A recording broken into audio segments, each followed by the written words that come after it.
డబ్బులతోనే కదా నువ్వు బాధపడుతున్నావు. దేవుని బిడ్డ, ఈనాడు చాలామంది ఇదిగో ఇక్కడ మీ జీవితాలలో కూడా దేని కొరకు మీరు ఎదురు చూస్తున్నారో, దేని కొరకు మీరు బాధపడుతున్నారో దేవునికి తెలుసు. హి నోస్ ఎవ్రీథింగ్. ఎస్,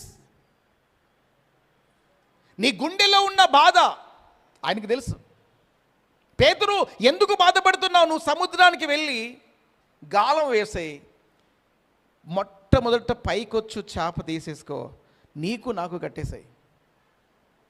ఎక్కడుంది ఏటీఎం? ఎక్కడ పెట్టాడు ఏమా? ఎక్కడ పెట్టాడు ఏటీఎం ఏమా? ఏటీఎం ఎక్కడ? బ్రదర్స్, ఎక్కడ పెట్టాడు ఏటీఎం?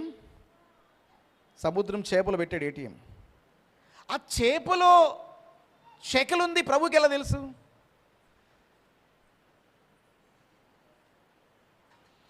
మనము నమ్ముకున్న దేవుడు గతం, ప్రస్తుతం, భవిష్యత్తు ఎరిగినవాడు. మనకు ఇప్పటి వరకు నెక్స్ట్ మినిట్ ఏం జరుగుతుందో మనకు తెలియదు, కానీ నీ రాజు ఉన్నాడే, ఆయన నీ భవిష్యత్తును ఎరిగినవాడు, నీ పరిస్థితిని ఎరిగినవాడు, నీ దుఃఖాన్ని ఎరిగినవాడు, నీ బాధలను చూస్తున్నవాడు. ఎస్, హి నోస్. ఆయనకు అన్నీ తెలుసు. ఎవరు? యేసుక్రీస్తు. భవిష్యత్తును ఎరిగినవాడు. నీ ప్రతి పరిస్థితిని, చాలాసార్లు మీరు అనుకుంటారు కదా, నన్ను ఎవరు చూస్తున్నారో, నా బాధను ఎవరు పట్టించుకుంటున్నారో, నా పరిస్థితి లేదు లేదు లేదు. ఈ రాజు ఉన్నాడే,